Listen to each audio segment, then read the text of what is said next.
இரண்டாவது கூட்டம் சீக்கிரம் வாசிங்க. லூக்காவின் சுவிசேஷ புஸ்தகம் 22வது அதிகாரம் 54, 55, 56, 57 சீக்கிரம் வாசிங்க. அவர்கள் அவரை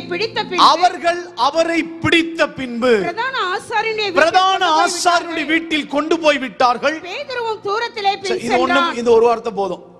பேதுருவும் தூரத்தில் பின் சென்றான். எத்தனை பேர் ஆமென் சொல்றீங்க? சிலுவையை சுமந்தான். ஆனால் சுமந்த பேதுரு எப்படி ஃபாலோ பண்றான் ஜீசஸ பாத்தீங்களா? தூரத்தில்.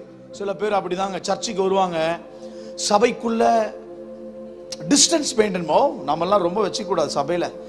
அப்படி அப்படி அப்படி டிஸ்டன்ஸா இருந்தா தான் ரொம்ப நல்லதுங்க. இது என்ன பிரயோஜனம்? பேதுரு தான் கூடயே இருந்தான், சும்மா தொந்தரவு கொடுத்தான், எல்லாத்துலயும் முந்திரி கொட்டையா பேசுறான். பேச்செல்லாம் நல்லா இருக்கு, ஆனா தொடர்பு எப்படி இருக்கு? தூரத்துல. அப்ப கவனிக்க வேணும்.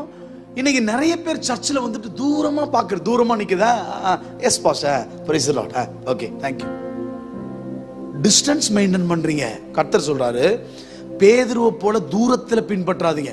தூரமா சொல்லுவாங்க, தூரத்திலே நிப்பாங்க, ஊழியத்துக்கு பக்கத்துல வரமாட்டாங்க, ஒரு காரியம் செய்யணும்னா பக்கத்துல வரமாட்டாங்க. எத்தனை பேர் என் கூட சேர்ந்து ஆமென் சொல்றீங்க? தூரத்துல மட்டும் நீங்க என்ன செய்யக்கூடாது? பின்பற்றாதீங்க. சபையில தூரமா நின்று பாஸ்டர் நல்லா இருக்கீங்களா, ஓகே அப்படி நிக்காதீங்க. கம் டு க்ளோஸ்லி, ரொம்ப கிட்ட வாங்க. ஏங்க பெரிய ரகசியமே இருக்குங்க. ஒரு பெரிய தலைவன் மோசே பெரிய தலைவனாய் மாற காரணம், தரிசனம் பெற்றுக்கொள்ள காரணம், யாத்திராக 3:3 இந்த அற்புத காட்சியை கிட்டே போய் பார்ப்பேன். சர்ச்சில் தூரமா நிக்காதீங்க, உங்களுக்கு தரிசனம் கிடைக்காது. சர்ச்சுக்கு வந்துட்டு தூரமா நிக்காதீங்க, தலைவனா மாற முடியாது. கிட்ட வரணும். எப்படா நடக்குது இது? டேய், நெருப்பு எரியுது, மரம் கருகல, அந்த செடி கருகல, ஆனா அக்கினி மட்டும் எரியுத. கிட்ட வந்து பார்க்கணும். நஷ்டம் கஷ்டம் வந்தாலும் நியமிக்கப்பட்ட ஓட்டத்திலே இயேசுவுக்காக, கிறிஸ்துவுக்காக, அபிஷேகத்திற்காக சிலுவையை சுமந்து கொண்டு ஒரே சபையில் ஒரே மேய்ப்பனோடு கிட்டே சேர்வே.